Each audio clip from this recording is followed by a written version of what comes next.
eu acho que a gente está vivendo aqui no Brasil uma espécie de contra-revolução conservadora e de direita, que começou lá atrás. E que o Lula ganhou por quê? Porque o Lula tem uma força no meio do povo, o resultado dos governos dele. Lula ganhou a eleição, mas essa contra-revolução conservadora continua avançando. E eu falo, quando eu digo contra-revolução, é o seguinte, porque tem uma lógica, são valores dessa extrema-direita, que eles vão, organização de base, que eles vão fazendo, ataque sistemático às instituições. Então, eu acho que a gente, nós, o nosso governo, a gente tem que entender que nós não estamos vivendo naquele momento de democracia, quando a gente disputava, Tereza, com os tucanos. E olha, nós ganhamos uma eleição, perdemos a outra. Eu acho que nós temos que ter a seguinte estratégia, o governo tem que dizer o seguinte, nós não podemos, esse governo não pode dar errado, tem que dar certo. Nós temos que eleger Lula. Se isso for estratégia, a gente tem que ajustar os botões lá embaixo, na economia, na política, porque, veja bem, essa eleição que a gente está vivendo vai ser decisiva para o próximo período. O que é ajustar os botões, deputado? Eu acho que é o seguinte, Tereza, eu acho o seguinte, se a gente diz, nós vamos ganhar essa eleição em 2026, nós não vamos deixar porque é trágico a extrema-direita ganhar. Se a extrema-direita ganhar, nós vamos ter 30 anos de uma coisa terrível, assim, retrocesso. Se a gente diz isso, nós vamos dizer o seguinte, aqui é como se fosse a gente guerra. Então, a economia vai ter que crescer mais? Vai. O que é que a gente vai fazer? Tem que melhorar a coordenação política. A gente, às vezes, está entregando, eu vejo coisas do PAC, a gente está entregando para prefeituras bolsonaristas sem capitalizar politicamente, sem o Lula capitalizar, entendeu?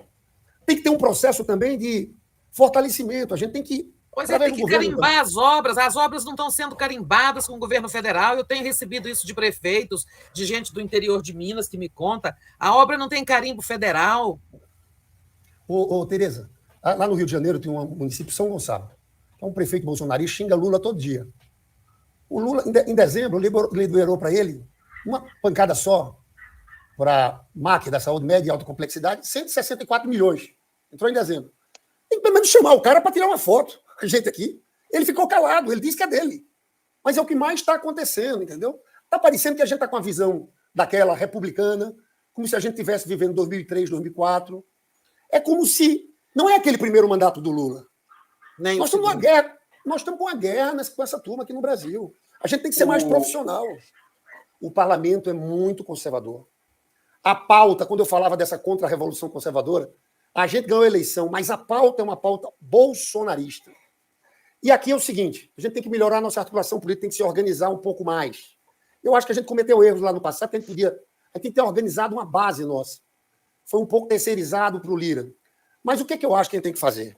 Tem que se organizar aqui, mas o problema não é aqui. A questão central é que a popularidade do Lula vai ser fundamental na relação com o Legislativo também. Então, nós temos que... O Lula tem que ser forte. Se o Lula é forte no meio do povo, a gente se blinda aqui. Se o Lula perde força no meio do povo, isso aqui pode dar qualquer coisa, tá? Isso aqui não é brincadeira. Isso. Então, a questão central é o seguinte, Lula tem que ter força nas ruas, força no povo. Isso tem que ser a nossa prioridade. Você pergunta, vamos investigar, o que é que a gente tem que fazer? Eu acho que são muitas coisas, né? São muitas coisas. Na economia, vocês sabem que eu tenho meio obsessão, é porque tem gente que diz, não é só economia, não é só economia, Florestan. Tem razão. Tem outros pontos. Mas me diga o seguinte, onde é que a gente ganha deles?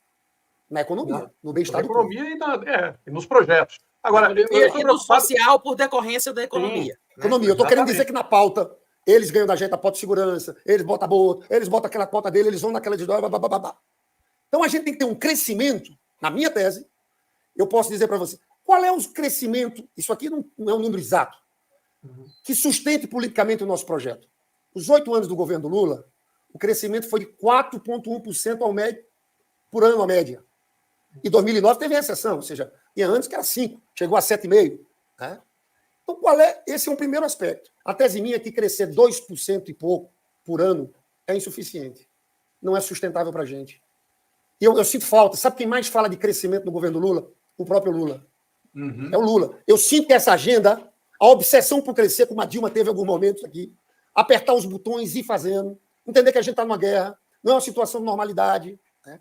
Disputar mais, mostrar o que está fazendo, essa coisa das obras aí, organizar um núcleo duro no governo para valer.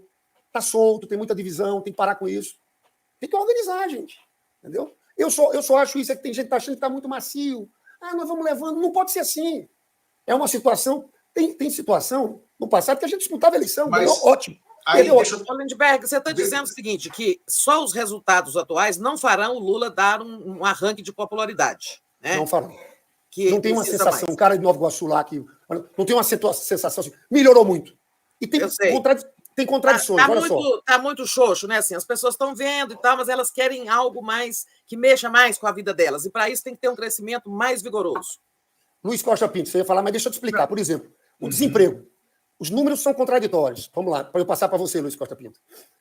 Nós tivemos um crescimento da renda enorme. Temos que fazer mais propaganda disso. Sabe quanto foi? A renda per capita aumentou 11,5%. Mas por que aumentou? Pela PEC da transição.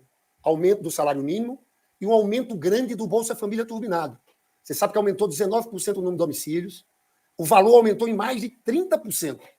Mas aí você, quando vai para pesquisas, você vê de emprego.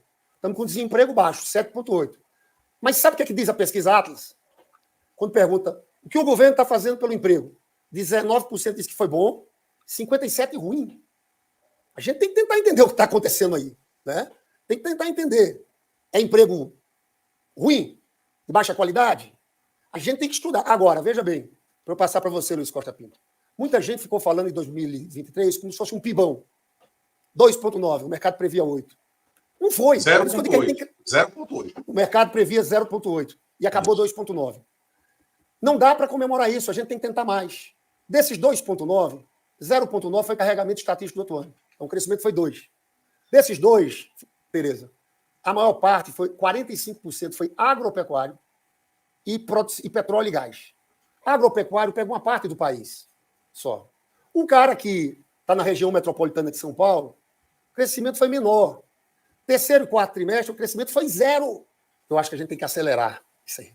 Eu estou achando que a gente está muito tranquilo. Você está angustiado, né? Eu estou angustiado porque eu ando nas ruas, eu vou na Baixada, eu vou em Nova Iguaçu, eu estou vendo. O que eu estou dizendo para vocês é que eles estão construindo um movimento revolucionário de direita aqui no país, que a gente chama de contra-revolução, porque isso não é revolução. A contra-revolução de direita é algo muito forte que a gente está vendo. E eu acho que talvez o governo não tenha acordado que a gente tem que lutar mais politicamente, tem que melhorar na comunicação, tem que ter uma disputa política cotidiana. O que esses caras fazem? Vamos lá, Luiz Costa Pinto. Há 2 meses atrás teve o depoimento do comandante, esse meu óculos está torto, eu estou incomodado, teve o depoimento do comandante do Exército de Bolsonaro e do comandante da Aeronáutica, que confirmaram aquela tese da minuta do golpe, que confirmaram que tinha um plano para anular as eleições, um plano para prender Alexandre de Moraes. 2 meses depois, esses malucos dessa extrema-direita estão aqui no Brasil fazendo impor uma narrativa de que o Alexandre de Moraes é um ditador.